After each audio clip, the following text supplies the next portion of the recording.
మానవులు మహానుభావుల మా ముందు మీ మానవ జాతి ఎంత ఏమా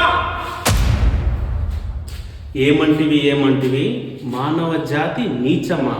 ఎంత మాట వైతరం వరకు వెంటాడి వేధించి ముప్పుతి పలుపెట్టి మీ ధర్మసూత్రను మంటగలిపి ప్రతిపాదనను దక్కించుకున్న నారిమని సావిత్రి జాతి మానవ జాతి తన భక్తితో సాక్షాత్ పరమశివుడనే ప్రత్యక్షము గావించి మీ పాశం సైతం గట్టిపోచగా నుంచి ప్రాణహరులైన మిమ్మల్నే ప్రాణభయంతో పరుగులెత్తించిన పసివాడు మార్కండేయుడిదే జాతి మానవ జాతి నీచమన్న మా జాతి మూలమున ఏనాడో అప్రదిష్ట మూటగట్టుకున్న మీరు నేడు జాతి అని మమ్మ వేల చేయటయా?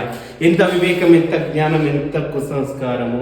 నేటి నుంచి దేవుడెదకుడు నరుడదముడు వానికించ భావాన్ని కూకటి వేలతో సైతం పెకలించి వేసదా? ముక్కులు పొందే ముక్కోటి దేవతలు దిక్కులు వెళ్ళి అష్టదిక్పాలకులు మనులనిచ్చే పంచభూతము సైతం జయహో నరుడా అని హర్షించ విధముగా ఈ సింహాసనాన్ని అధిష్ఠించదా? స్వర్ణమణిమయ రత్నాకచితాకృతమైన ఈ సభా మందిరమున అకుటిత సేవాదక్ష పరివార సమూహ మధ్యమున భూతల పరిరక్ష ధర్మ నిలయమైన ఈ రౌరవమున సర్వదా శతద సహస్రద పాప పంకిలమైన కుల మత జాతి కృపములు సమూలముగా శాశ్వతముగా ప్రక్షరణ గావించదా?